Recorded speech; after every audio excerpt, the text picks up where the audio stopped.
All right, we're live. Justin Mueller, welcome back to the podcast, man. It's good to be back. It was a fun weekend we just had.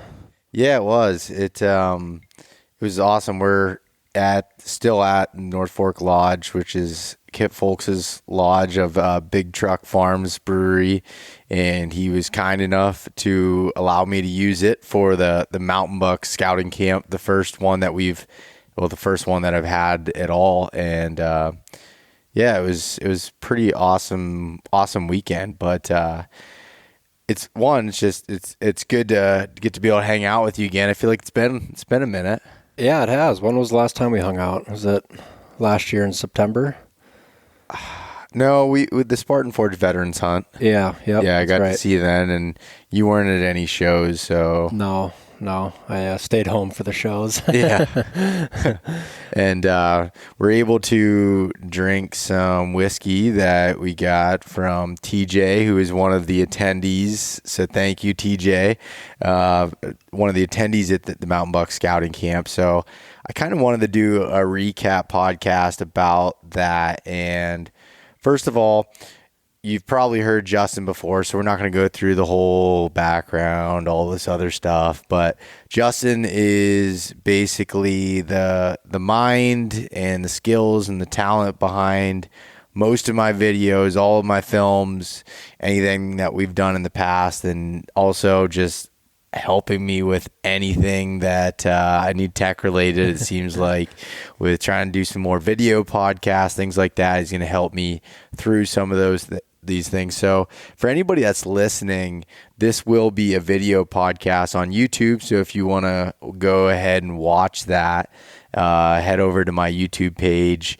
and be able to check that out as well. So if they care to look at us for a while, that's Right. See our smiling faces for a little bit. that's always the question. But so anyways, and also I gave a little bit of Justin's background there, but also just about every photo that you see, he's an amazing photographer. So he'll be joining me again this year. Well, actually here shortly, black bear hunt in Montana. We're not going to make a film out of that, but we are going to shoot a bunch of video, some clips, some photos, some other stuff there. And then we will make a film if we draw Montana to be able to hunt archery elk. So I'm excited about that trip as well. Yeah, I'm excited about everything we got going on. This weekend was a fun one. Like you said, for the spring bear hunt. Not really a film just because it's not really high on your priority list for media stuff like an elk hunt or bull deer hunt or whitetail hunt or whatever, but it'll still be a good time. Get out there and, hang out with your brother a little bit and shoot some social media stuff and maybe see a few bears. Yeah, I think it'll be cool. But anyways, I wanted to give a little bit of a background on this whole Mountain Buck Scouting Camp before we jump into the weekend. And one of the things, so I've had this idea for going on 3 years, basically since I started the podcast. I've been to some different camps. I've been to Elk Shape Camp. I've been to other experience-based things, and I feel like you get so much out of it. I love the camaraderie between the people that are there. I like the entire idea of the event situation. I mean, for how long we've been kept, away from people and all these things, like socialization is so important, and it's a big part for me. I enjoy being around like-minded people, talking hunting, spending the time there. So I've had this idea and always just didn't have the time and kind of made that as an excuse. And this year I was talking to Kip about it, and he was like, you need to just do it. He's like, quit worrying about making sure everything's perfect and just go ahead and put on the camp and do it. And so he really was the one that gave me that kick in the ass, like, go do it. And so I put it out on the podcast you and I did last April. Yep. And was like, would anybody be interested? And I had a whole list of people that were interested. So I decided to put it together, and the basis of it is to talk about big woods, mountain whitetails, and be able to help people one for myself to be able to help from the very beginning stages of like, okay, what are the basics of hunting big woods whitetails and why is it different with hunting mountain bucks and farm country, all these places, put those basics, and then be able to even go to a higher level in the detailed by having the attendees surrounded by the other just like really, really successful people that I look up to that were in the room to be able to help me there. So that was awesome to be able to have that. And so when I decided I was going to do it and I put it out there, I said, whoever's interested, shoot me an email, I'll add you to the list, and I'm going to send it out the email at 6 p.m. Eastern time to be able to sign up. And I only wanted to cap it at 20 to 25 spots really, because the reason for that was I wanted to make it as personable as possible. And I felt like you get any bigger than that, it's difficult to have that one-on-one conversations with people and being able to do that. So that was difficult, and I was trying to figure out how to do it. And with Kip having this property, 7,200 acres of private mountain country here in north central Pennsylvania, to be able to have that, and I was like, man, this is just lining up perfect. So when that went live, I was absolutely blown away, because I was on the phone as soon as I hit the email to send out for the registration. I got a phone call from Chris Derrick at Sitka Gear, and he's talking to me about some products we're working on, and I'm sitting there on the phone, and I just keep hitting refresh on my computer, and I'm like, hold on a second, like something's wrong, like my website isn't loading.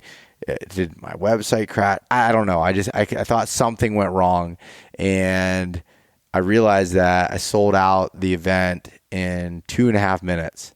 Sold out every single spot, and it just blew me away that many people were interested in hearing me talk and being around me. Right. Right. That's a feat. Right. Your second class will have a lot lower attendance after the first one. But no, it was crazy, the response that we got from it. I really truly believe like people want these experience type things, and that's what I really want to do. I love teaching. I love breaking things down and having, a framework to build to have more success. I mean, podcasts are great, videos are great, writing, all that stuff will help make you better, but nothing replaces that in-person, interaction, being able to have the classroom setting, and also going out in the field and being able to scout that. So I didn't personally want to take anybody to my public land hunting spots, so this place worked out pretty well. Right. People would be dropping points on Spartan Forge of all your setups and everything. But yeah.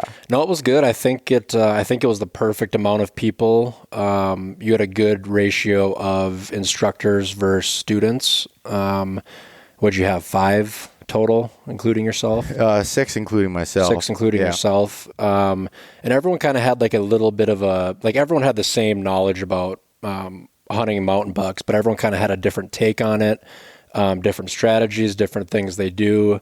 Your dad talked a lot about ground hunting. There was talk about all the trees out there from Kenny, and you were going over, the specific stuff. And it was just great because someone would ask a question and you'd answer it, and then you'd give it off to the panel of other teachers and be like, what do you guys think about this? Mm-hmm. And everyone would kind of weigh in, and, a lot of your guys' stuff was, very similar, but everyone had their own little thing that they did differently, or maybe suggestions.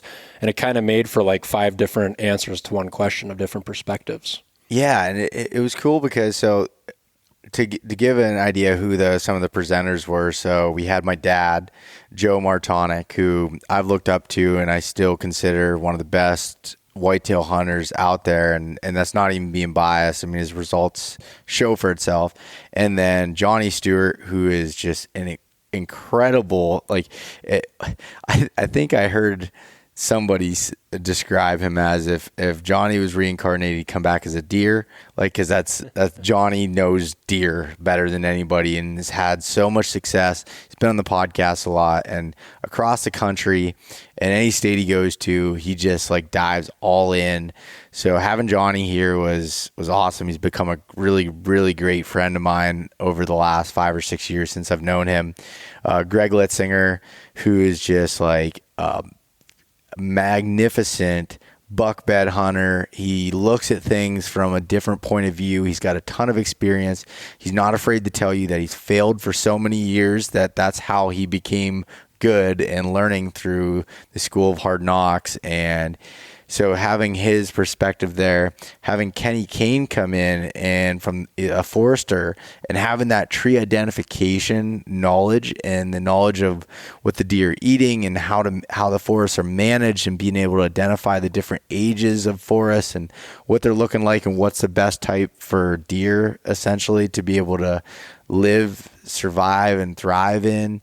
And then also having Bill Thompson from Spartan Forge to come in and give that science behind it and see what he's seen in the GPS collar data, all of those different things. I mean, having that panel there was just everything that you could want, right? And having those people. And it was cool because there wouldn't have been anything wrong if you would have been the only one instructing. But I just thought it was really cool, all of the different perspectives. And I think you did a great job of like delegating things to certain people where you knew that they had deeper knowledge. Mm-hmm. Like when we were out, Kenny's pointing out trees and pointing out this and that, and look at this tree here. And if there's a good acorn crop, this would be a great place to set up. Greg's talking about the buck bedding on the corners and the points, and you and Johnny are going over.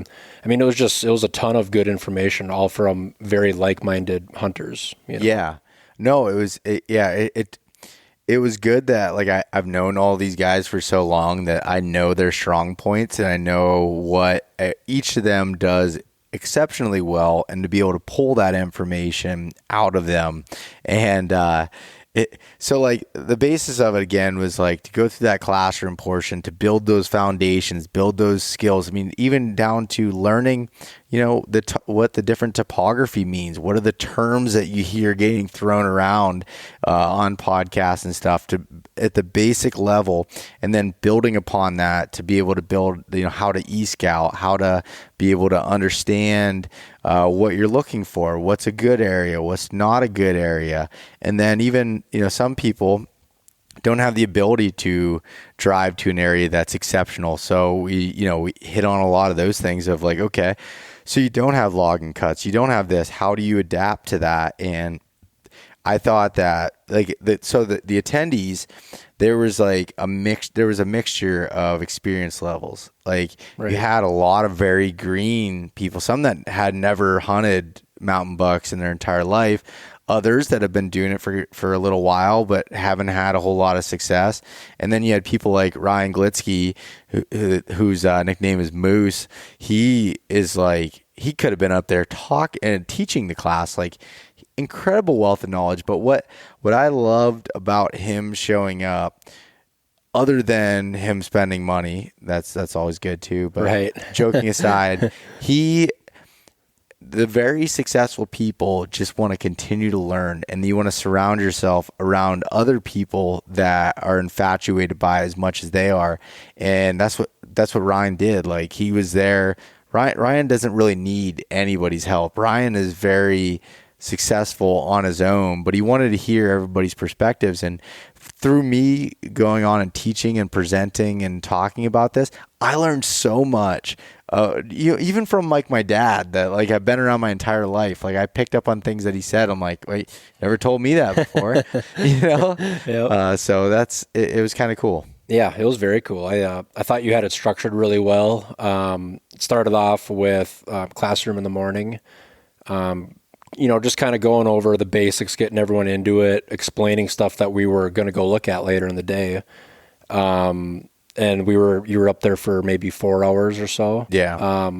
Then we stopped, had some food, and then we all geared up and we went out and we walked, several miles. Hold on. You missed a very important part, the food. The food, yes. The food. Gunnar Emberg, he just like a couple weeks ago started a company called the Hungry Huntsman, and he had reached out to me. He's like, hey, let me cook at your event. Like, I want to cook there. And I know Gunnar, but I didn't know how his cooking was or anything. I was not doubting him, but I wanted, and he was very persistent about doing this. And I was like, okay, let's do it. You want to cook up some burgers and some leek dip and all these other things. And he absolutely blew it out of the park. He had some of the best food that I've ever had. Then afterwards, he cooked a meal for the presenters there. And it was I don't even know how to explain it. It was that good. It was and everything he had was good. The vegetables were good. Steaks were good. Potatoes were good. I mean, the food is good when a room full of hunters is silent because we were all just eating. You know what I mean? Like, it was really good. Yeah, we got bullshit a mile long. So, like, when you don't hear a peep out of everybody, like, that, the food was incredible. Yeah, that was a great addition to the camp to have that. Yeah, and then that's why we had to go out in the field afterwards because everybody would be falling asleep after that. That's right. But yeah, it was good. I went with you the first day, and we kind of had some spots picked out. We went and looked at some saddles. We went and looked at, and the thing that I thought was cool is there was obvious saddles on the map. And we went to those areas and kind of looked at them, but we didn't spend a lot of time because that's where everyone's going to be hunting. We were looking at like more of the micro train stuff and stuff that you're actually going to hunt to kill big bucks and not just see deer. Yeah, no, that was true. So like we split up into two different groups, and it was myself, my dad, and Kenny in one group, and then it was Johnny, Greg, and Bill in another. And we just picked two spots that were basically two ridges that were close to camp to go up to. They weren't the most ideal ones from an e-scouting standpoint or what the vegetation was like, but really it came down to when you have almost 25 people going up on the mountain, we can't have them walk.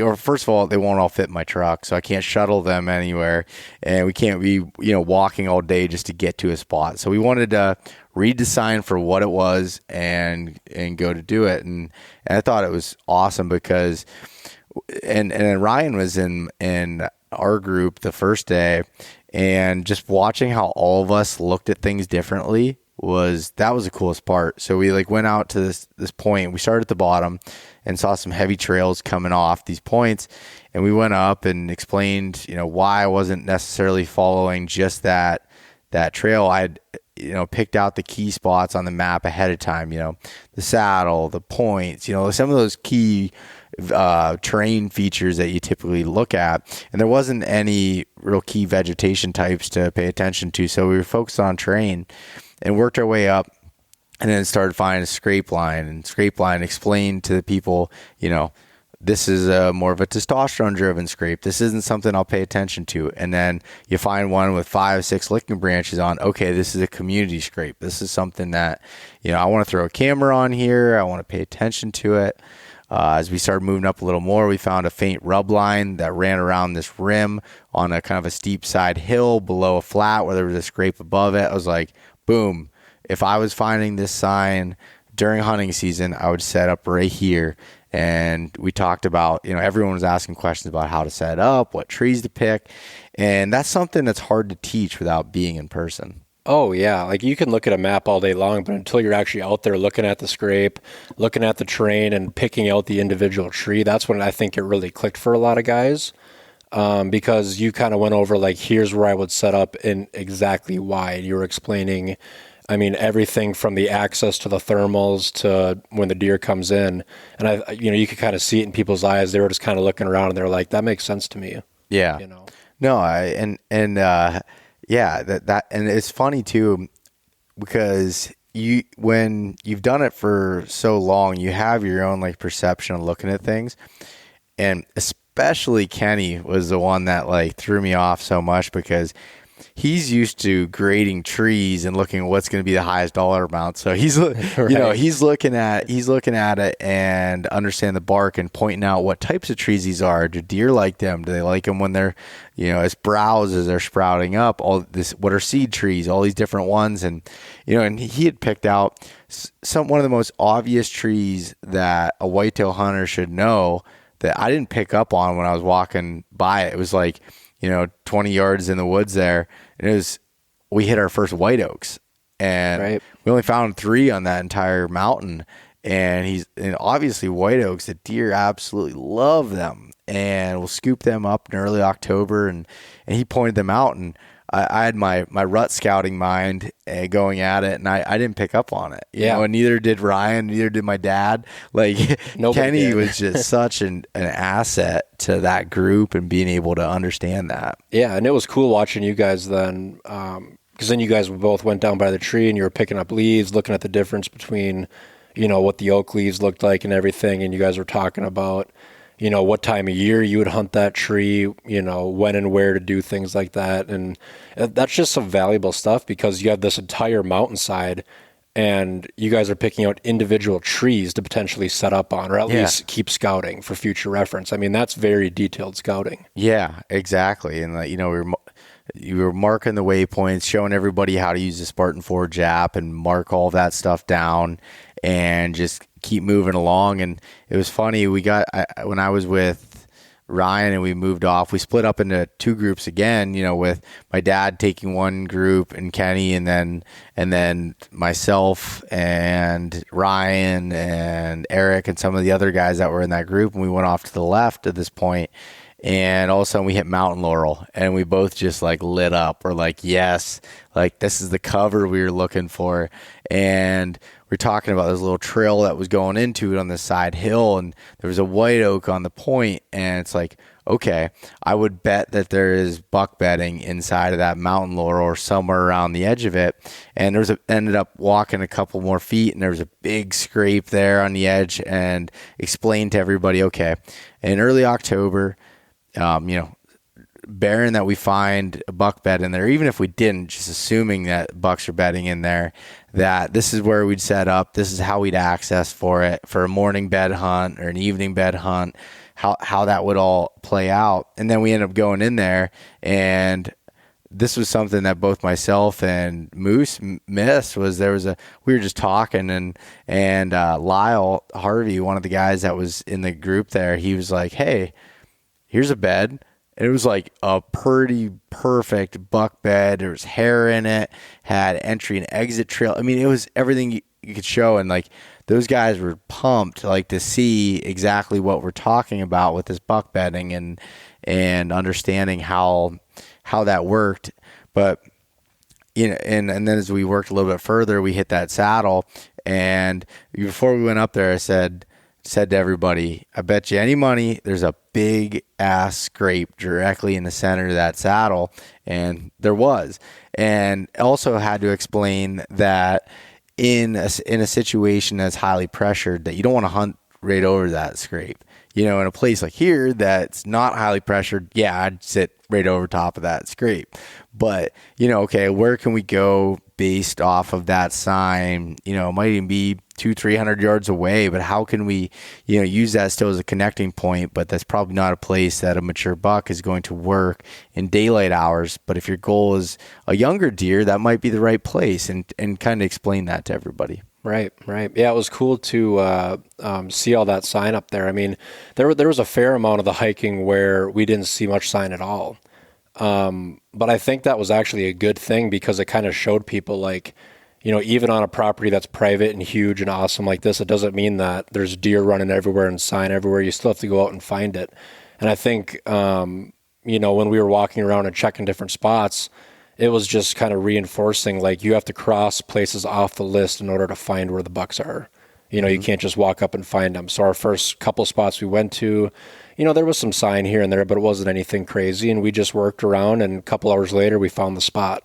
Yep. And we did that in one day, Yeah. And I think you made a really good point right there where it was, not every place is going to be filled with sign. And I felt like I had multiple different of the guys that were attendees there being like, hey, this was helpful from the standpoint that you guys weren't able just to go and just find big sign or find exactly what you're looking for right away. Like, it took some looking, it took some time, and not every place is going to be good, and you just got to keep going. And I think that was a big learning lesson for myself, as far as, like, when you're explaining things, it sounds so easy. Like, oh, you just go to the points of the ridges and you find buck beds. Right. And and that's not the case. Whereas, the other scouting group, Johnny and Greg, what they call that mountain? Shit Mountain. Shit Mountain. It was open. It was not very good. They struggled. Not until the very end of that first group did they start finding sign. And one of the guys ended up picking up a shed, which was really cool. So they came back down and we were doing a recap. So at the end of the day, we did a recap on what we found, what we could do differently. And we were throwing jokes and stuff at Johnny and Greg about how they couldn't find any sign, and we did, and, having some fun banter back and forth. But what I think really helped those groups, because they didn't find like a lot of great sign that first day, but the next day, Johnny and Greg, because this is the kind of hunters they are, they're like, okay, yeah, that doesn't mean this is terrible. Let's start where we found that good sign and start working our way around there. And day 2, they started finding better sign and finding things, and it took, a while to be able to find stuff. Yeah, I was with them that day on the second day. And we went up the logging road and met up to where they had stopped the day prior. And there wasn't a ton of sign right away, but there was definitely sign. We found a whole bunch of just thick stuff down in there, and there was trails that skirted around the edges and everything. And, there was scrapes and rubs in there, and it was a good spot to be at. And it was cool because, when Johnny and Greg and those guys, they would look at something like a scrape. And I feel like a lot of guys would be like, hey, there's a scrape, there's sign around the area. But they would look at that scrape and they would put like a whole analysis together of like, I bet the buck is coming up here because it's thick down in the bottom. They're probably coming up and they're scent checking up on top. I bet there's scrapes up on top. And sure enough, there was.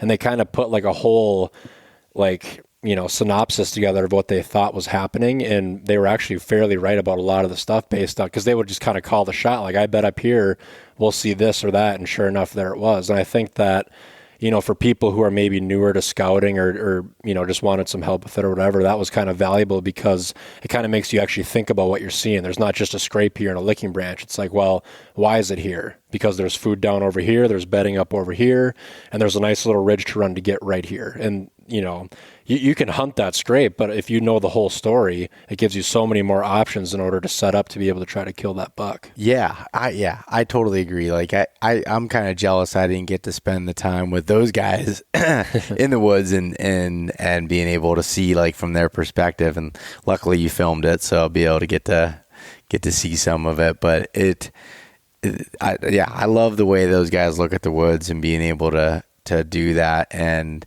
it was funny because then Tyler, who ended up finding a really nice shed there that second day, and Tyler, I didn't realize this, he's from Pennsylvania, and that's what his address was when he signed up for the course, but he drove all the way from Georgia.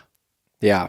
All the way from Georgia for a weekend at Mountain Buck Scouting Camp, and then drove back. And he had to work Monday morning. Yeah. Yeah. He drove all through the night and got back to work. Yeah, like, wow, dedication. It was pretty incredible that he did that. And so he found the biggest shed, which was the competition, and he won one of the Sitka cargo boxes.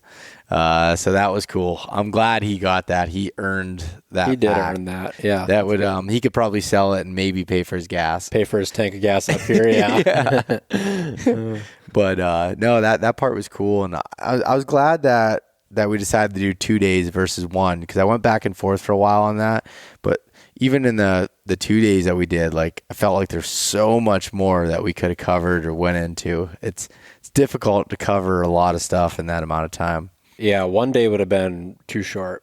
Yeah. I think you had it structured good where it was a good balance of sitting around classroom, kind of style. You were doing a presentation with the panel of teachers. And then you'd get to a point and it's like, all right, let's go out and, everything we just talked about, we're going to go see if we can't find. And yeah, I think it was just structured and set up really well. Yeah, it was cool. And what I really like about these types of things is I felt like some of the people that were in the class became friends, by the end of it, and will probably, who knows, maybe they'll hunt together sometime, or there was just like this camaraderie that was great, and this like, even battling back and forth. It was funny. One of the guys, Garrett, who found the first shed of the trip, he came with his buddy Austin, and that whole second day, Austin was trying so hard to find a shed. He'd like wander off from the group, and he wanted that pack, and he wanted to beat his buddy Garrett. So it was this whole kind of like friendly competition that came along with it. So good group of people too. I mean, it was a great group. Everyone got along really well. Everyone was asking questions, engaging. Everyone was bullshitting back and forth all the time. We were laughing when we were out scouting. It was just a well-rounded weekend. Yeah, no, and what was cool about having that number of people, I felt like I was able to have a one-on-one conversation with all of them at some point, whether it was out in the field scouting or if it was, BSing with coffee before we got started, something. I felt like I had a connection with all those people. And yeah, I mean, I wouldn't be afraid to share a hunting camp with any of them. Like it was really cool to be able to do that. Yeah, I agree. Yeah. And the thing about the classroom portion, which is like never the most fun part of those types of things, but I thought it was important to, like, again, build those foundations and talk about things. The one topic that got the most by far feedback and conversation was trail cameras. Did you notice that? I didn't, no. So trail cameras, there was so many people asking questions, strategy things, and stuff that I didn't anticipate to go into detail on. And like, everyone runs trail cameras. So, whether it was Kenny or Bill or Greg or Johnny and my dad, they all had their own spin on how they do things. And I was laughing just watching Johnny, because Johnny would like hear my dad say something. He's like, oh, how do you try that? And how about when I was talking about organizing trail camera photos? Oh, that was funny. Now that you say it, that was probably the most engaging. But man, that was funny. You had this whole thing about, and you have it detailed down to the wind direction.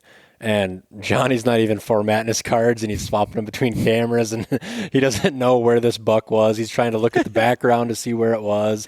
You have this whole system of how to do things, and he's just looking at your presentation like, oh my gosh, It was funny. What did he say at the end? He had the entire audience just laughing, because he's like, yeah, I found this SD card and I popped it in, and there's like 150, 160 inch deer that was daylighting. He goes, I can't figure out where that camera was. He goes, I don't even know what state it was in. He's like, I'm laying awake at night trying to think where that buck was.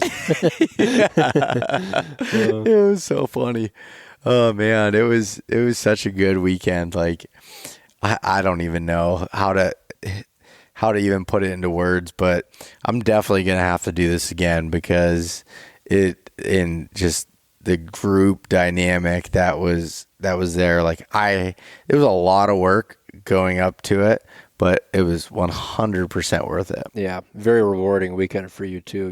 Get to have some guys in camp that are listeners of the podcast or followers on social media, and just, share knowledge with a group of people to a group of people. Yeah. There was no like arrogance going on of these people know more than anyone else. It was, everyone was equals, and everyone was just talking, asking questions, and then we were out scouting together. Yeah. Yeah. And everybody did great for like, we had some hiking. Like there was each day it was between 3 and 4 miles of hiking over a time frame. And it was from the bottom of the mountain to the top, covered some steep country. Everyone did excellent. Nobody complained. Nobody, it was just like, man, it was, I can't get over how much fun it was, and being able to do that. And I definitely want to do that again. Yeah, I think you should in the future. And there's so much stuff you could do in the future too. It was nice to get the first one out of the way, where now you kind of have an idea, you kind of know how things are going to go, and now you can plan future classes going forward. Yeah, and as we're sitting here talking about how great it was, too, there's definitely things that I wrote down. My buddy Michael Palladino is in the audience, as well as my cousin Mason Martonik, and like those guys and everybody else. I mean, they were. I asked them. I said, "Be critical. Like, tell me what can be improved. What can change. Like, I want this to be the best possible." And they gave feedback, and we have suggestions and things that, like, I think going in the next year we'll be able to improve upon and just continue to build on this entire thing. And the one thing that I guess we forgot to mention at the end of it, that we were able to have Nate Sellers from Average Jack Archery come in and do a tethered saddle demonstration.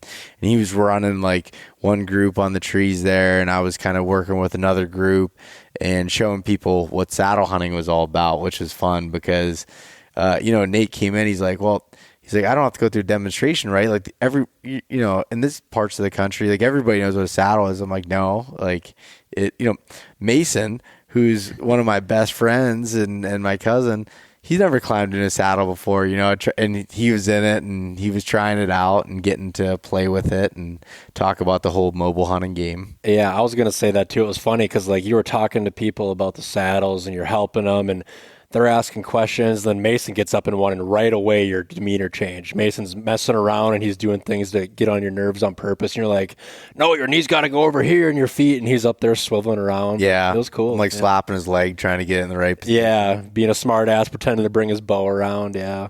It was funny.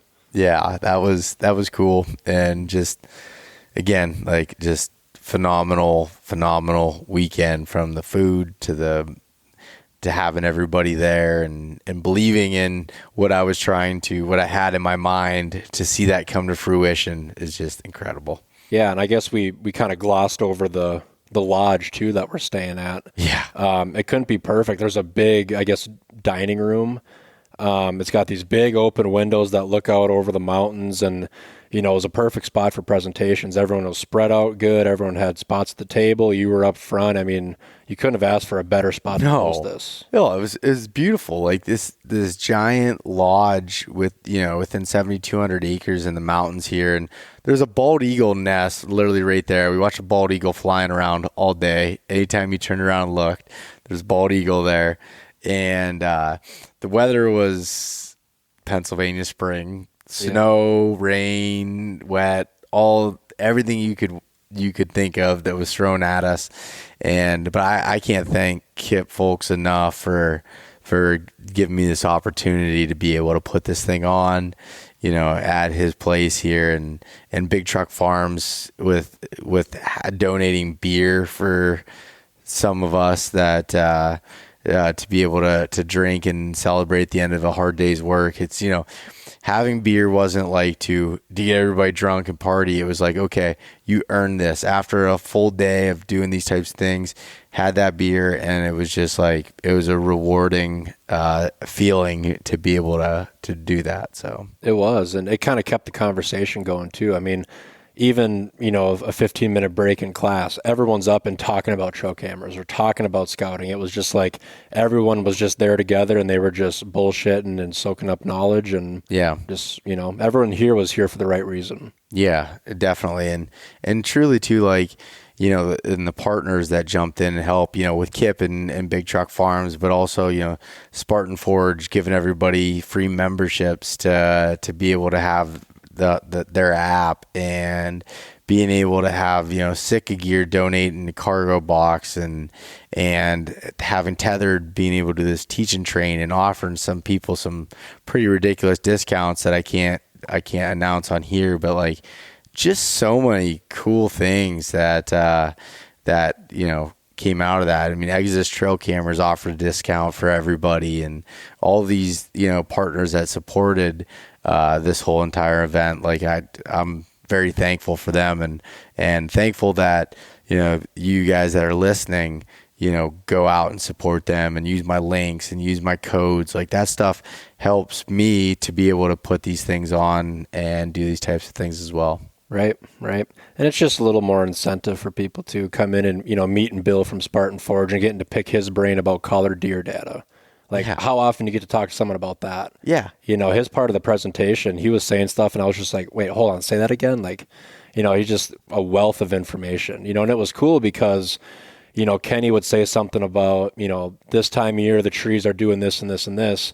And Bill would go, yeah, he's actually right. I have the deer data on that. That's exactly what happens. Yeah. It just kind of reinforced everything. Yeah. I mean, think about it. Like the owner of a big, you know, GPS mapping and deer prediction model app is there to, you know, to talk to and go through this and is willing to do that. Like that's, yeah, I there's nothing really more I can say about that part of it. It was awesome. I'm super thankful for everybody that came, the presenters, everybody that helped behind the scenes doing this, you know, Mike at the lodge, making sure everything was ready to go. Some more of my family, my mom helped with a bunch of the things and getting things organized and making it look nice because I'm not the best with that. So like there were so many people that made this come together. You know, I'm obviously the face of it, but such a small part of the entire thing. Right. And it's just cool. It's a bunch of supportive people. And, you know, like I said, everyone's here for the right reasons and the same reasons. They want to, even if, you know, like you said, some of the people had a little bit more advanced knowledge, they were still willing to sign up and come out here just to pick up a thing or two and meet some, you know, other hunters in the area and just have a good weekend. Yeah. And to kind of close this off, like one of the things I left with, you know, everybody there was like, okay, no matter how much you learn and you do like that, you put the effort in learning and scouting, it takes putting in the work and the effort, and you're still going to have deerless days in the tree. We all still have it. That's what happens with low deer density areas. Hunting mountain bucks is not easy. Like, don't get frustrated. It's just time, persistence, and continuing to work at it to be able to become successful at it. And I think that part too, this is the last thing I'll say about that is I had multiple people come up to me and be like, a lot of this was just reconfirming things that, you know, that I thought I knew, but I wasn't sure because I wasn't getting the results right away. And it's like, no, you just got to keep at it and trust yourself, have that confidence to be able to do it. So hopefully everybody now has the confidence and a little bit more knowledge to be able to go forward and become successful. Right. Yeah, it was cool to, like you said, it was kind of, some of the people, some of the stuff was reinforcement, but that adds more confidence to their scouting, making them more efficient, and then learning some stuff along the way that they never thought about or, you know, never realized. Yeah, 100%. And yeah, Justin, I appreciate you coming out, making the drive from Minnesota to film this event and be a part of it. And one of the things, I'm not planning on releasing a lot of this stuff on YouTube. I'm going to be going through and building that online course that we talked about, you know, in the past, and a lot of this information will be available there. And it's just, it's not fair to everyone that came here to just throw that stuff out there. So I'm going to build an online course for scouting mountain whitetails that will even have more information in it than this camp did, because I can put together these videos and things to be able to show some of these different scenarios. And we filmed more of that stuff today to be able to add to that. And I'm excited. I don't have a date when that's going to come out yet, but probably, well, I'm shooting for the end of summer to have that all done, wrapped up, and have that project online and for people to be able to check out, especially, you know, say you can't make it because of work to one of these in-person things. Try to make it as personable as possible and give you those foundations to build your own hunt plan and be able to make something happen. Yeah. And there was a lot of like well-rounded information in there. Obviously, we talked about finding buck beds and trail cameras, but you also talked about putting together a hunt plan and things you need to do on the back end to be successful. And I think that's going to be very valuable for people, you know, especially like the online course, just because they can sit on their computer and they can see exactly what you're talking about, and they can already start putting that to work for themselves. Yeah. And Bill committed to, and I'm going to say this publicly because Bill committed it to me, that he's going to work with me to build in my hunt plans and also like kind of some of the stuff I do with trail cameras to build that all into the app. So that's exciting. Yeah. It'll make you feel good. Yeah. Yeah. Him and I have been talking about it for probably 3 or 4 months now. And not this year, but probably by next year, have something built in so you have everything in one place and able to really help out with that. Right. And it's cool that Bill is open-minded to, allow you the opportunity and the chance to have a bunch of input on his product and his app, because he recognizes that, you're a knowledgeable hunter and you're doing things the right way, and he wants to incorporate that into his own product. Yeah. Oh yeah. He's extremely open to that. Like, there's so many different things that, like, I feel that sense of ownership with it, like, because he gives you the ability to be able to do that. And he takes not just from me, but like from others. And he told every single person that was out there in that class, if you have anything you want to see improved on within the app, like, let me know. Let's work on it. Let's do it.